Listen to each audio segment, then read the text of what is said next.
بسم اللہ الرحمن الرحیم۔ السلام علیکم ورحمۃ اللہ وبرکاتہ۔ امید کرتے ہیں تمام دوست احباب خیر خیریت سے ہوں گے۔ دوستو، آج کے اس ویڈیو میں ہم سلسلہ تجوید میں سے سورۃ البقرہ کے آیت نمبر 197 اور پارہ نمبر 2 کے رکوع نمبر 9 کو تجوید کے ساتھ سیکھیں گے۔ تو دوستو، سبق کو شروع کرنے سے پہلے آپ سے ایک یہ ریکویسٹ ہے کہ ویڈیو کو آپ نے مکمل واچ کرنا ہے، کیونکہ اگر آپ ویڈیو کو مکمل نہیں دیکھیں گے تو جو مقصد ہے آپ کا، وہ مقصد آپ کو حاصل نہیں ہوگا۔ کیونکہ تمبنیل کو دیکھ کر جب آپ نے ویڈیو کو اوپن کیا ہے تو اس کا مطلب یہ ہے کہ آپ قرآن کریم کو تجوید کے ساتھ سیکھنا چاہتے ہیں۔ تو آپ کا یہ مقصد اس وقت ہی پورا ہو سکتا ہے کہ جب آپ ویڈیو کو مکمل دیکھو گے۔ تو اللہ کے فضل سے آپ اگر ویڈیو کو مکمل دیکھیں گے تو انشاءاللہ العزیز آپ جو ہے اس رکوع کو تجوید کے ساتھ سیکھ جائیں گے، اور اس کے بعد جو ہے سورہ بقرہ کو ہم شروع سے تجوید کے ساتھ سکھا رہے ہیں۔ تو آپ جو ہے مکمل سورت کو دیکھنے کے لیے آپ شروع سے جو ہے سورہ بقرہ کو جو ہے جو جتنی ویڈیوز ہیں آپ شروع سے دیکھیں تو انشاءاللہ العزیز آپ مکمل سورہ بقرہ کو تجوید کے ساتھ سیکھ جائیں گے۔ اور اللہ کے فضل سے اگر آپ کوئی 4-5 رکوع تجوید کے ساتھ سیکھیں گے تو اللہ کے فضل سے جو ہے آپ مکمل قرآن کو تجوید کے ساتھ جو ہے سیکھنے کے قابل ہو جائیں گے اور تجوید کے ساتھ پڑھنے کے قابل ہو جائیں گے۔ تو چلتے ہیں جی آج کے اپنے سبق کی جانب۔ آج کا ہمارا سبق ہے سورۃ البقرہ آیت نمبر 197۔ بسم اللہ الرحمن الرحیم۔ الحج اشہر معلومات فمن فرض فیہن الحج فلا رفث ولا فسوق ولا جدال فی الحج وما تفعلوا من خير يعلمه الله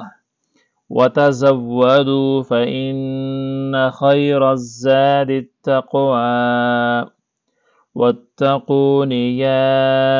أولي الألباب ليس عليكم جناح أن تبتغوا فضلا من ربكم فَإِذَا أَفَضْتُم مِّنْ عَرَفَاتٍ فَاذْكُرُوا اللَّهَ عِندَ الْمَشْعَرِ الْحَرَامِ وَاذْكُرُوهُ كَمَا هَدَاكُمْ وَإِن كُنتُم مِّن قَبْلِهِ لَمِنَ الضَّالِّينَ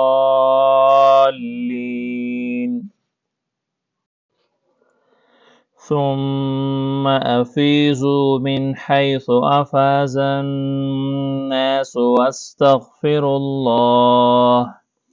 إن الله غفور رحيم فإذا قضيتم مناسككم فاذكروا الله كذكركم آباءكم أو أشد ذكرا۔ تو دوستو، آپ نے جو ہے الفاظ اور تلفظ کے ساتھ ساتھ غنوں کا بھی خصوصی خیال رکھنا ہے، یعنی جو غنے جہاں پر میں کرتا ہوں وہاں پر آپ نے بھی غنے کرنے ہیں۔ فَمِنَ النَّاسِ مَن يَقُولُ رَبَّنَا آتِنَا فِي الدُّنْيَا وَمَا لَهُ فِي الْآخِرَةِ مِنْ خَلَاقٍ وَمِنْهُمْ مَنْ يَقُولُ رَبَّنَا آتِنَا فِي الدُّنْيَا حَسَنَةً وَفِي الْآخِرَةِ حَسَنَةً وَقِنَا عَذَابَ النَّارِ أُولَئِكَ لَهُمْ نَصِيبٌ مِّمَّا كَسَبُوا واللہ سریع الحساب واذکروا اللہ فی ایام معدودات فمن تعجل فی یومین فلا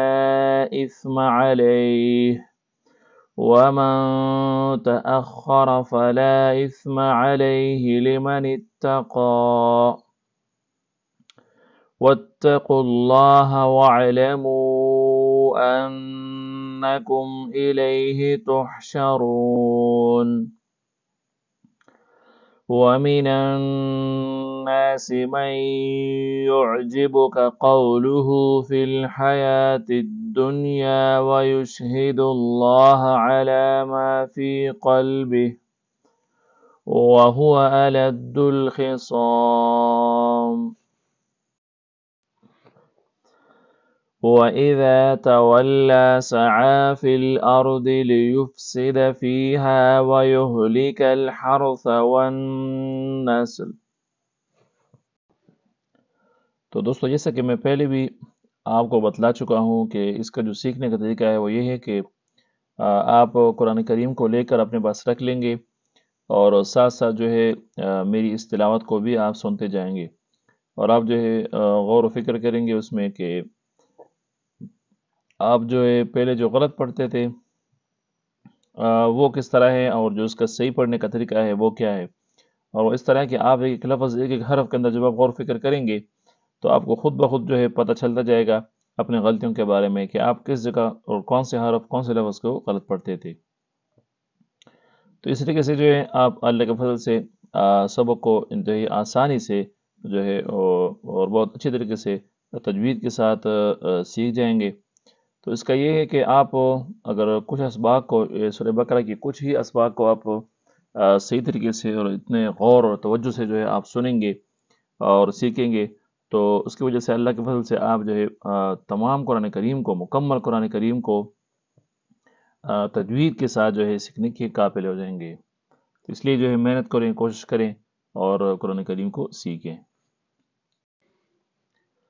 واللہ لا يحب الفساد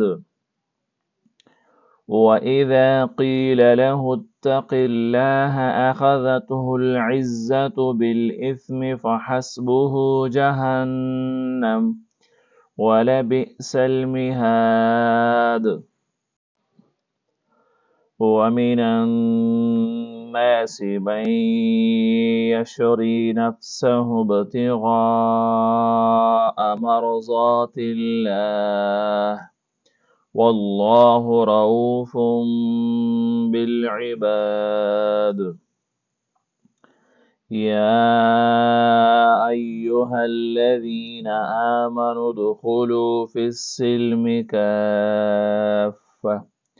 ولا تتبعوا خطوات الشیطان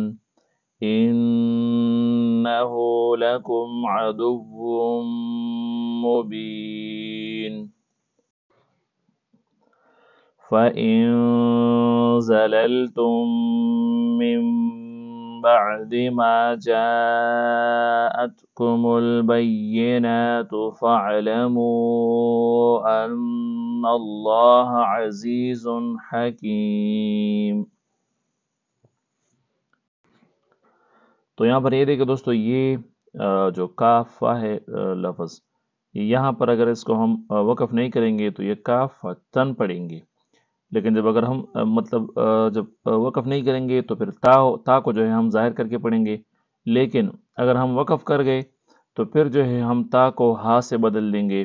اور اس کے پڑھنے کا طریقہ یہ ہوگا کافہ۔ تو یہ آپ نے جو ہے ذہن میں رکھنا ہے۔ هل ينظرون إلا أن يأتيهم الله في ظلل من الغمام والملائكة وقضي الأمر وإلى الله ترجع الأمور۔ اس طرح جو ہے بہت سارے لوگ حرکات کو یعنی زبر زیر پیش کو جو ہے لمبا کر دیتے ہیں، حالانکہ زبر زیر پیش کسی بھی صورت میں اور کبھی بھی لمبا نہیں ہوتا۔ اب دیکھیں یہاں پر یہ لفظ ہے فی ظلل من الغمام، بہت سارے لوگ اس کو کیا پڑھتے ہیں فی ظلال من الغمام، حالانکہ یہ انتہائی غلط ہو جائے گا اور اس کا معنی جو ہے وہ بھی غلط ہو جائے گا، تو اس لیے اس سے بچنے کی کوشش کریں۔ تو چلیے جی آج کا سبق اتنا ہی، ملتے ہیں نیکسٹ ویڈیو میں، تب تک کے لیے اجازت دیجیے، اللہ حافظ۔